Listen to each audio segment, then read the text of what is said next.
and welcome to another episode of the Fantasy Writers Toolshed. I'm your host, Richie Billing, and today we're talking all about audiobooks. It's an interesting and relatively new part of the publishing world, and it's one that is growing rapidly and also potentially quite a lucrative area for authors. It's also an area I'm becoming more interested in because the audiobook of my novel, Pariah's Lament, is coming out in October. And the last few weeks I've been getting stuck into the marketing for that. But it's also the first audiobook of any of my stories that has ever been published. So it's also a very exciting thing. And I thought since it's coming out in a few weeks' time, it'd be a good idea to cover it on the show.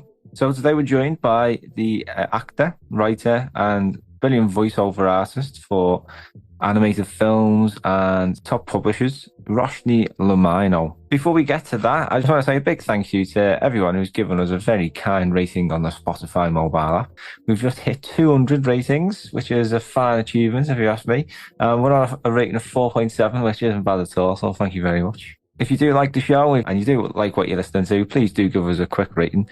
It might be on Spotify, it might be on iTunes, or whatever you listen to the show on. It just helps us because these pesky websites have algorithms that look at these kind of things, and the more ratings we get, the more people can find us. So it's always a good thing to do. It only takes a second. Thank you very much if you do that. Don't forget to follow or subscribe to the show too if you don't want to miss any future episodes. We've got some interesting ones coming out in the next few weeks. We've got a Halloween special as well. First time we've ever done a Halloween special. So you can get your spooky costumes off of that one. And don't forget, if you want to get more involved with the community, you can join us on Discord. We've also got Facebook as well, but no one really goes on that anymore, so it is mostly a Discord thing. You can join a weekly or bi-weekly or monthly critique group.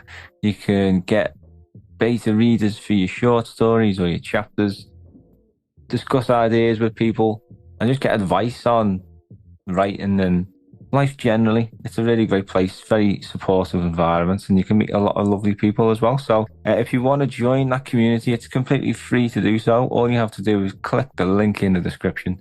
You'll be teleported to a landing page, and all you got to do is fill in your email address. You'll get an invite in that email, and before you know it, you'll be chatting away.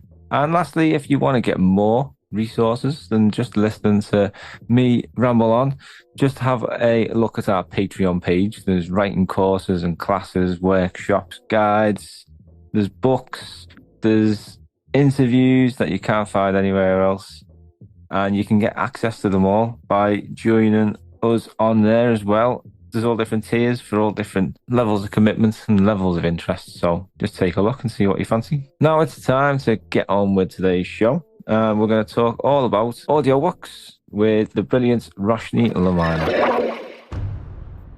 I'm delighted to be joined by actor, writer, and professional audiobook narrator, Rachanee Lumayno. Rachanee, welcome to the show. Oh, thank you so much for having me. Oh, thank you very much for joining me. It's audiobooks that we're going to be talking a lot about today. It's been on my mind a lot lately because I've got an audiobook, my first ever audiobook. It's coming out in October. But it's an area I'm very, very unfamiliar with. But you, on your hands, are very experienced in the world of audiobooks. So you can tell us a bit about you and your journey with writing and audiobook narration. Sure. So, as you mentioned, I'm an actor. I've been an actor for several years now, but I went full time in January of 2020, which was really bad timing. Oh, And no. as the world was shutting down, they told every actor to pivot to voiceover. I had dabbled a little bit in voiceover before that. I'd actually landed a animated feature film like about a year or two prior. So I had that confidence of like, oh, I can do this. And then everybody was shutting down. And I'm like, I guess I have to do this because that's how I'm going to not starve, during the pandemic. And I went into audiobooks, and right away, it's such a great community. Like the audiobook world is very small. Everyone's so sweet. Everyone's so helpful. And right away, I started booking work. And that was 2020. We're now in 2023. I'm up to about 100 titles between my name and my pseudonym, which I'm not going to give you. But my pseudo handles a lot of more spicy titles. So nice. I handle like fantasy and, YA and business books and stuff. And she handles more racy content, which there's a big demand for that. So it keeps me busy. But yeah, I mean, as a voiceover artist, I love it because I get to be like an entire cast of characters, and it's actually helped me in other forms of VO because I do other forms of VO as well. For example, I had to do a video game dubbing, and they're like, "You're playing 5 characters," and I'm like, "Oh, I didn't know that." So it helps me as an actor to like switch between different characters, and it's also made me a better writer. I've done a lot of indie books. I also do publisher books, and it's interesting to see because I see a lot of manuscripts, especially the published ones, before they ever hit the shelves. It's interesting to see what elevates a publisher book over an indie book. And I'm an indie author, so I'm not saying this is a slam, but there definitely is a difference in editing and quality and what's out there. There are some amazing indie books out there, and you can tell that they've really put the time and the polish in. And there are some that you're like, okay, you need to go back and have another look at it. So it's definitely made me a better writer as well as a better actor. Yeah. I mean, would that make the job of doing the narration a bit harder if it wasn't as, would you be editing as you're going along? So in theory, we're not supposed to change the text. So when you give us a manuscript, we read it as is. That being said, it can be really difficult if the rights holder or the author gives you an unclean copy, meaning there's a lot of typos, there's a lot of grammatical errors. One of the early books I narrated, I was changing whole paragraphs because the author realized, oh, I put the name of a different ship in, or oh, this didn't happen here. And I'm like, wait a minute, like you're supposed to have gotten that figured out before I read your book, because I don't know that, and I'm not your editor. I'm just reading what you wrote. So that is definitely a pitfall. Definitely give a clean copy to your narrator first. Yeah. So do you think is it worth looking at the audiobook process maybe after the novel's out, it's all edited and proofread and everything, and it's being published? Or, I mean, it sounds like you're working with authors as they're still finishing it off almost by the sounds of it. I mean, is that quite a common thing as well to sort of get all the editions of the book ready when you go to publish it? It kind of depends. So publisher books, they usually want everything to come out at the same time. So if they're like, hey, this book is coming out and we have the ebook version, we're also going to release the audio at the same time. So they're going to give you like the most finished manuscript. With indie authors, it can be different because I know they're, saving up the money to put out an audiobook. Audiobooks are expensive, but you're also paying for an amazing service. And it's a very hot category as far as like what people are listening to, sorry, we're going to delve into other things here. Remind me to come back to your question. But audiobooks is probably like one of the hottest VO categories that people don't even think about. And people follow audiobook narrators like they follow celebrities. There's certain audiobook narrators that their name and you will happily listen to anything they narrate. So it's a small niche, but yet it's got a lot of marketing potential for writers. It's a great market to tap into as far as like getting new listeners, because sometimes people don't want to read the ebook. They would rather listen to an audiobook while they do chores. I used to work at a library. It was amazing how many people would get the audiobook and get the book, because sometimes they would listen to it in the car, but then they wanted to read at night at home. So it helped them get through the book in a more efficient manner. So it definitely, it's something to put in your toolbox for sure. What was the beginning part of this question though? Because I know I kind of went in a different direction. I don't think it was a big question, but you've sort of pivoted us into my next question, which was really quite handy. And that was, what do you think the big draw is with audiobooks? I know you mentioned there about like being able to listen while you're doing other things like your chores or driving. I know that's a big one for me. But there something special about being told a story? I mean, what have you found? Like, what kind of feedback have you had from people when you've been chatting about audiobooks? I think it definitely gives you a different experience. Here's an example. This is actually one of my favorite recommends when I worked at the library. If you've ever read, I think it's Max Brooks's World War Z. It's nothing like the movie. The book is way better, but it's written like, have you read it? Have you listened to it or read it? I've not read it, no. Okay, it's a really good book. So he writes it like the zombie war has already happened.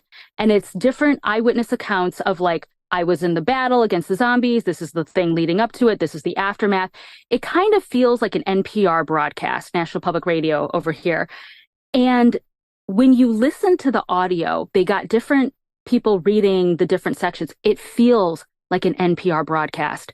It was so chilling. I remember listening to it during the Halloween season.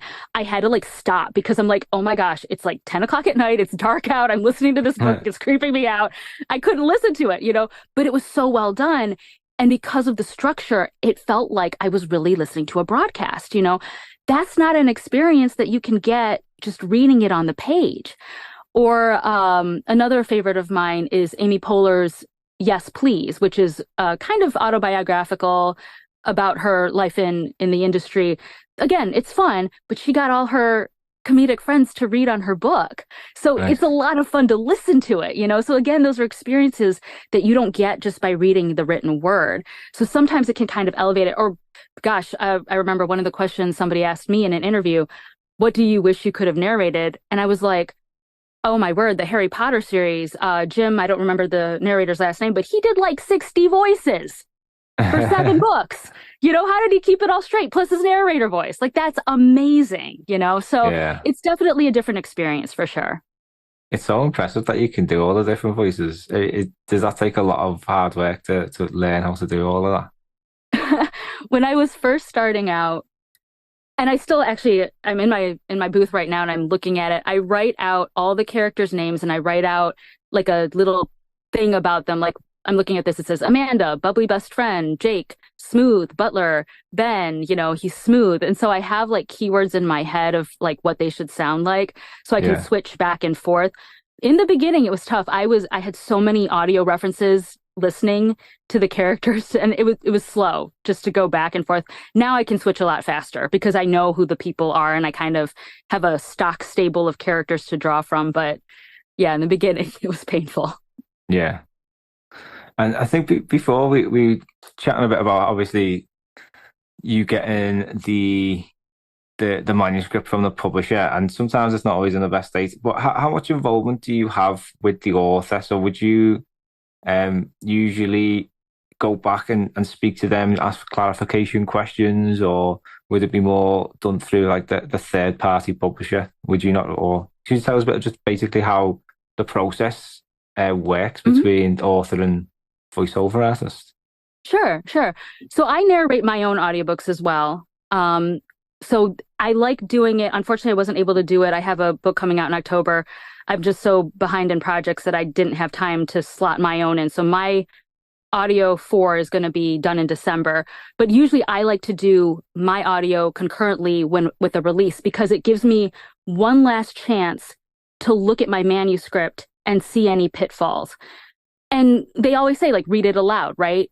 And you can tell, like, do people talk like this? Does this feel natural? So just reading the audiobook is like, for me, the final pass on a book.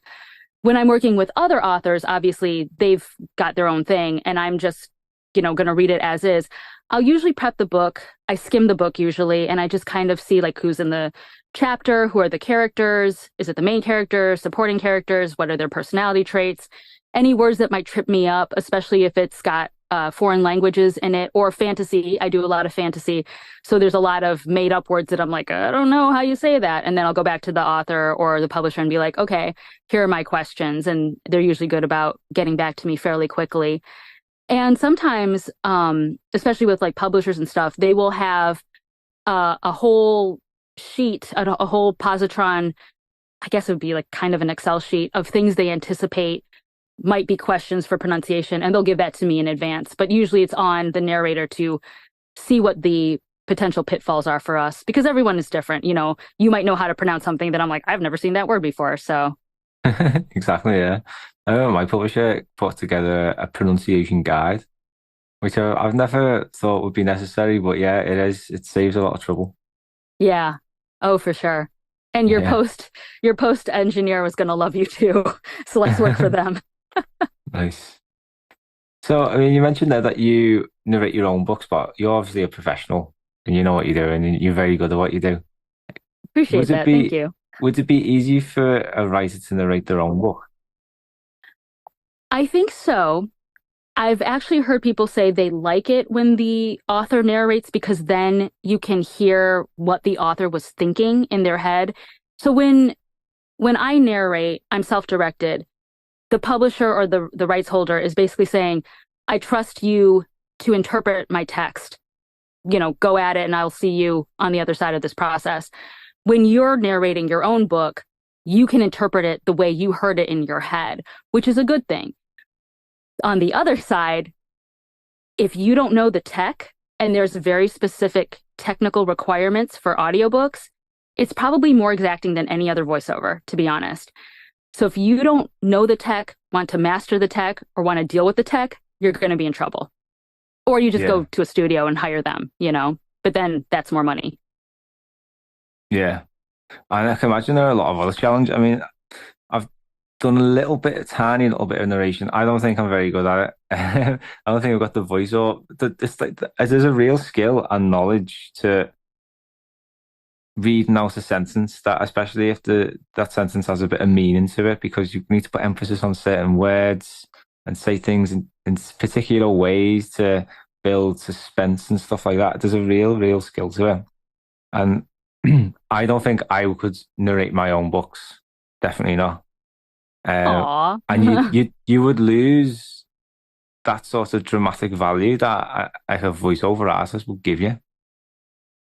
So yeah, I think it's really important to things to consider. But are there any other challenges that you think writers or someone who's not as experienced doing this kind of stuff they might encounter? The tech to me is probably the biggest hurdle because if it gets kicked back in quality control, QC doesn't tell you, they'll tell you like this is the issue, but they're not going to tell you how to fix it. So if you don't know how to fix it, like I had my first couple books way back in 2020 get sent back and it frustrated me to no end because I'm like, I don't know what I'm doing. And I was like, do I have to like re-record the whole thing? Like, and that's a lot of time. So you don't want to do that. I think, okay, like getting into what's the hot topic here.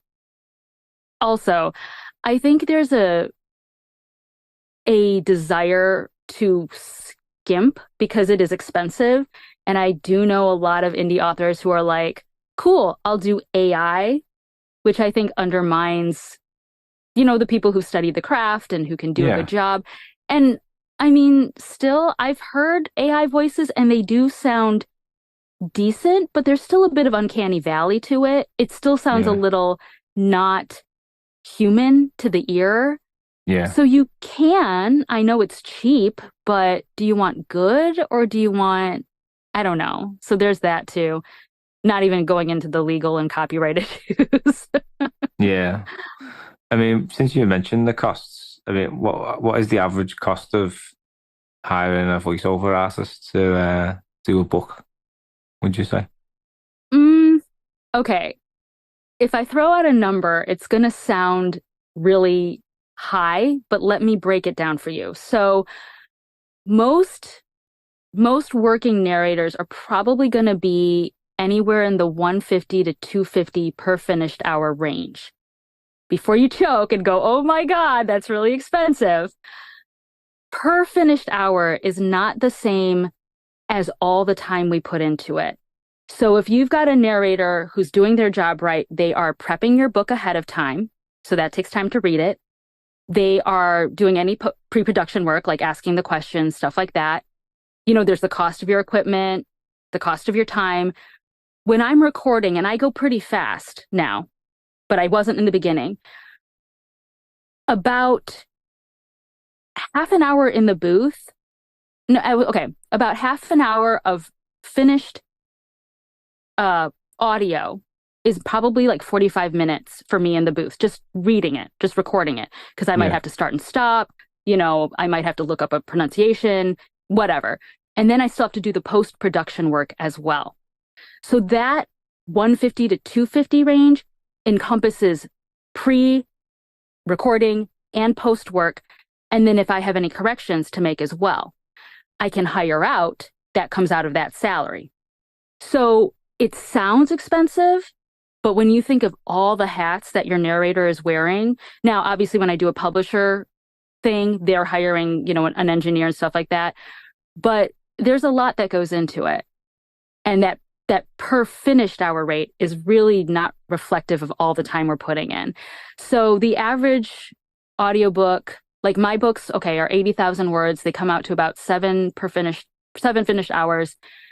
That probably was like, I don't know, 40 to 60 hours minimum, So when you break it down, it's actually not as bad as it sounds. But I think authors listen to it and they go, especially if they're footing the bill, and I understand, they're like, oh my God, but there's a lot that goes into it. Yeah, I think it's just appreciating that, really, isn't it? Because people just think that you're just sitting there and reading from a script and that's it. Well, I know doing these podcasts, I mean, if it's a half an hour podcast, you could be doing it for like an hour, I don't know. Yeah. It's just things take time, and to get the quality that people expect, you have to do these things. You can't skimp. That's like you said, it's not worth it. Yeah. So true. I know. So, are there any other options then? If someone didn't have the cash to pay that kind of thing, are there any other alternatives that someone could look to explore? Because I know for the audiobook Pariah's Lament, our publisher, it's not big, doesn't have the kind of money to pay up front, and what they ended up doing was working with an upcoming artist to and basically agreed a profit share, I think it was. So that the voiceover artist would get a cut of all the sales of the audiobook, which could be a good deal, depending on how many they sell.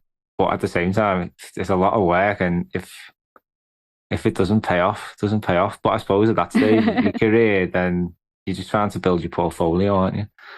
Yeah. So that was a really good option for us because it worked. But is that quite common? Are there any other alternatives? So that's called royalty share, and that is common. I've seen that around. And like, it's just like you said, you work with them, you do the book, and then you're supposed to get a percentage of the royalties. And it depends on the deal you make.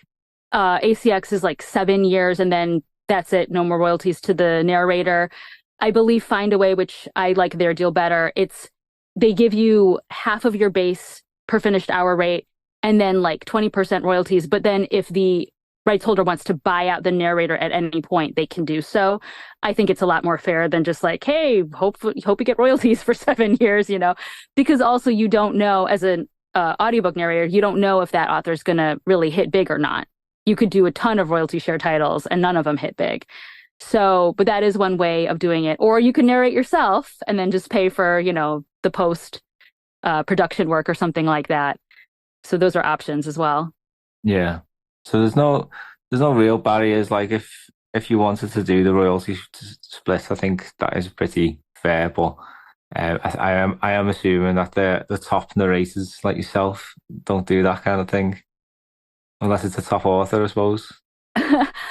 I think at this point in my career, I would only do it as a favor if I knew the person. Yeah. And I knew that we could deal with each other fairly. But in general, I don't seek out those titles. So yeah. I'm also one of those people, though, I believe that everyone should be paid for their work, even interns. I don't care what field you're in. Even if you're an intern in the field, you should get paid something. So that's why I kind of shy away from free work. Yeah, definitely. Like you say, yeah, you can only do 3 things for so long before you realize, like, I need to actually start making some money now. Eating and rent are nice, I don't know. Yeah, I know. Call me old-fashioned. So where you mentioned ACX, is that like a really good place to go to find audiobook narrators? Or if someone didn't want to go down that royalty split route, where would be the best place to look for really good quality audiobook narrators and voiceover artists? Well, ACX, which is the arm of Amazon/Audible, that's where you can find a lot of narrators, both established and up and coming. That one, I kind of view it as like a smorgasbord. Like, it's kind of Wild West. You can find people, they can find you. There's really no barriers to entry. Find a way, Voices, which is one I use a lot, and it's also what I do my own audiobooks through. Although they are changing their model a little bit to be more ACX, they usually have a thing where they kind of curate the auditions for you. So if you're like, I have this book and I want someone who's, male, epic sounding, in his 30s, and also can sound like a romantic lead. I don't know, whatever. Those are the voice qualities you want.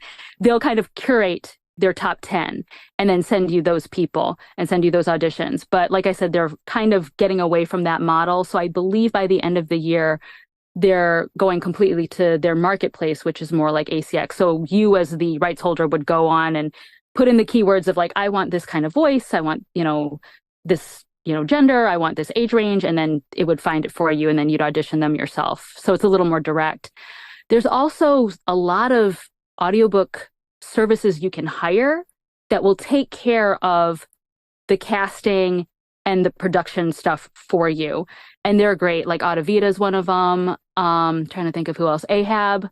Well, Ahab is, I think they do the casting for you, but you still have to, depending, you might have to have someone do the post stuff after.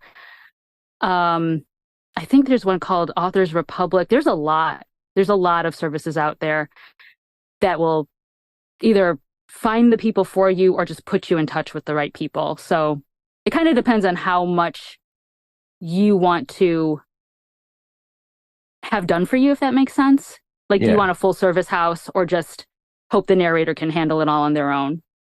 Yeah. All comes down to budgets at the end of the day, doesn't it? Oh, yeah, for sure. Yeah.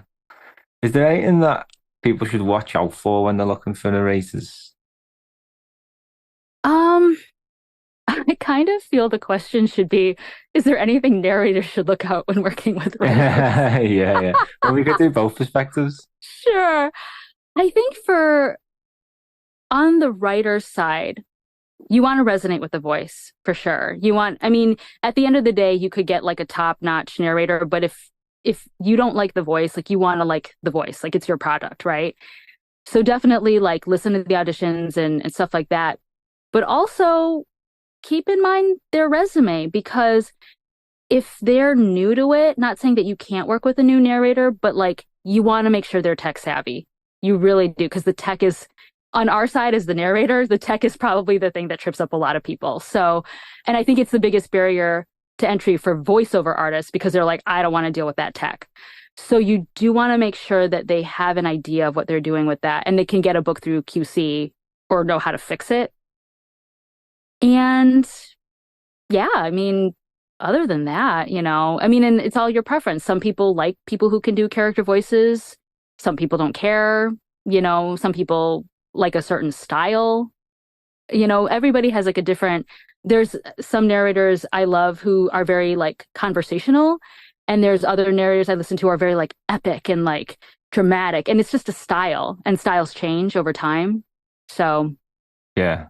I think we were just chatting before, weren't we, with your co-host on your podcast, Tom, and he asked mhm. about the voice, and you mentioned it there as well. And I think it is an important consideration when you're looking at the type of novel that you've got and the kind of vibe that you want to give the reader. So, Pariah's Lament is a bit of a gritty, epic fantasy.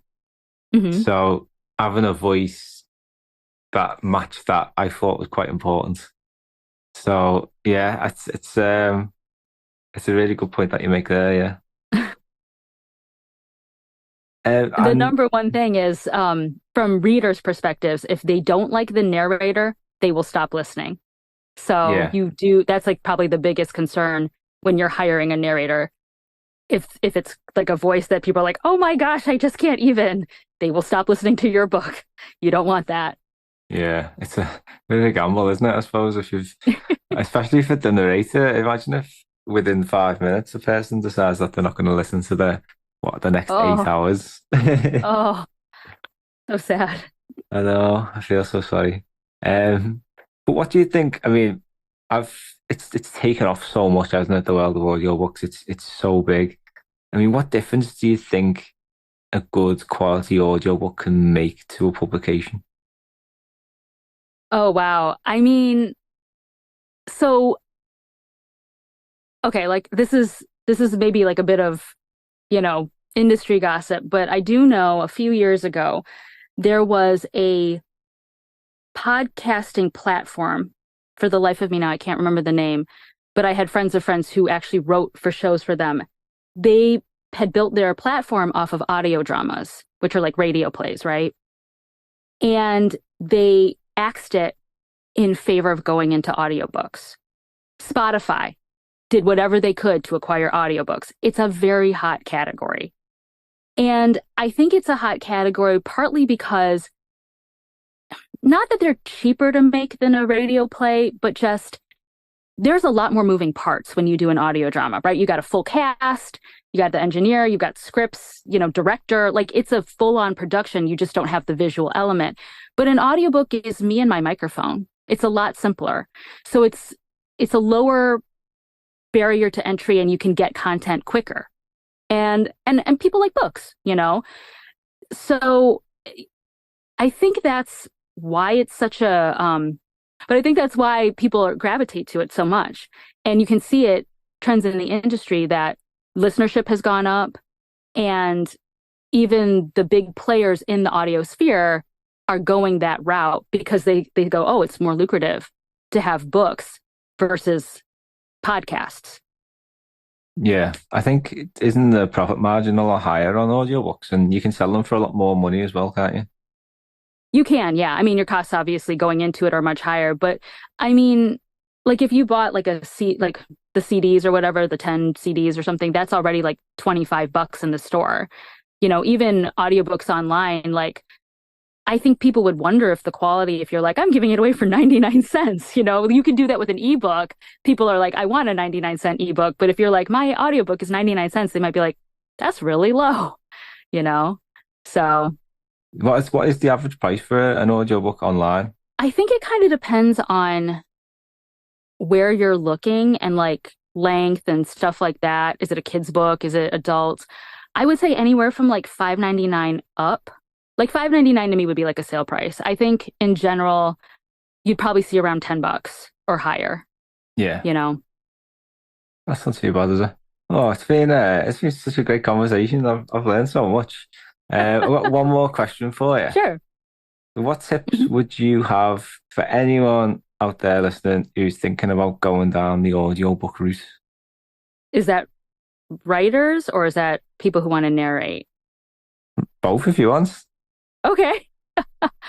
Um, so for writers, definitely like when you're writing, keep it in mind in the back of your head. If people were going to say this aloud, is this how people talk? Is this normal? Unless you're trying to be like Tolkien or something, and like you have a certain like language feel you're going for. But in general, does this flow? Does this feel conversational? That kind of thing. And start listening to, go to the library, pick up a bunch of books in your genre and start like seeing the names on the cases and build in your mind like who you would want, and even if you're like, well, I can't get, Scott Brick, he's too expensive, who sounds like him, you know, like I said, there's definitely heavy hitters in the audiobook world, people's names that like, we're all like, oh my gosh, we know them. They're like audiobook celebs. So maybe you can't get that person, but you can get someone very similar. So that's definitely something good to have in your back pocket. Because the other thing too, a lot of authors write in series because it's lucrative, right? And in general, usually whoever narrates your first book is probably going to narrate the rest of your series as a general. Yeah. You can switch narrators mid-series, but the listeners don't like it. And so it's kind of like you're sort of, I mean, obviously you can part ways with whoever you're working with whenever you want. Or if you have a vision in your head where I'm going to have a different narrator every time. But in theory, you're going to use the same narrator for your entire series. And people can and do get really frustrated when you switch mid-series. So you better have a good reason for doing it. Even if it's an amazing narrator, they will get upset because they're used to hearing that trusted voice from like books 1 through 5. So Yeah. it's definitely something to think about, that you're going to have a relationship with this person for a while, because hopefully you're writing books for a while. And then for people who want to narrate, invest in good quality equipment, learn your tech because the tech is really just the thing that gets you the most. Listen to narrators, out there. Just the same thing. Go to the library. That's what I did in the beginning. I picked up a ton of CDs and listened to everybody and got to know people. And just know that if you decide to go into it, either as a writer who narrates or a VO person who narrates, like the community is so amazing and so helpful. So you will find friends like immediately, and it's very small. So once they know you, like you're gonna get work because it's a very small community. But I love Awesome. it. Yeah. The writing community is brilliant. It's just so supportive, and Yeah. it sort of extends to all the different like editors and voiceover artists and graphic designers and everything. It's brilliant. It's a great thing. Thank you very much, Rashni. It's been a fantastic conversation. Oh, thank you. Where's the best place to find out a bit more about you? Probably the best place is my website. It's rachanee.net, RACHANEE.net. That's where you can hear my voice samples, learn about my books, get on my newsletter, all that good stuff. And I am on Instagram and YouTube and Twitter X and TikTok under @Rachanee Lumayno. No problem. And you've got some books out as well, haven't you? hmm Yep, I do. Actually, book 4 in my fantasy series is coming out in October. The whole series, that's a whole nother story, but it started from a defunct Dungeons and Dragons game. But they can all be read as standalones, but they're all set in the same world. So you don't have to pick up book 1 to know what's happening in book 4, but it's fun because there's callbacks. Nice. That's very cool. Oh, thank you very much again. It's been an absolute pleasure. Good luck with all the narrations in the future, and thank you everyone at home for listening. Roshni, thank you so much again. It was such a brilliant discussion. I learned, as always, when I do speak to these brilliant guests, an awful lot. And I hope you listening at home, you've learned something new too.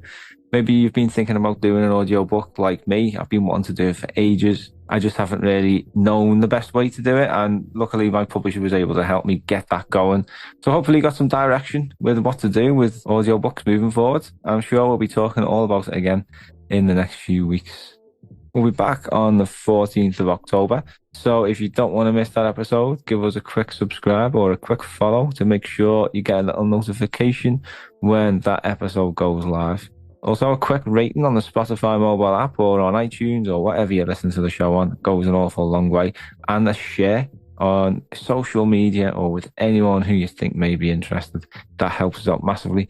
We don't have any funds, unfortunately, for marketing, so we rely on people sharing, telling other people about these episodes, and that's how we spread the word.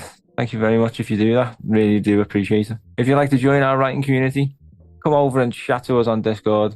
You can join us by clicking the link in the description. It's a fantastic place to meet like-minded people, join a writing group, get beta reads, and feel just a little bit less lonely when it comes to writing. Lastly, if you want to learn a bit more about writing fantasy and writing stories generally, check out our Patreon page. We've got all different tiers with access to writing guides, tips, work classes, workshops, interviews, and a lot more. Just click the link in the description to teleport to that as well. And that is about all. Thank you very much for listening today. I really do appreciate it. And I hope you enjoyed it too. We'll be back on the 14th of October with a brand new episode. And until then, keep on scribbling.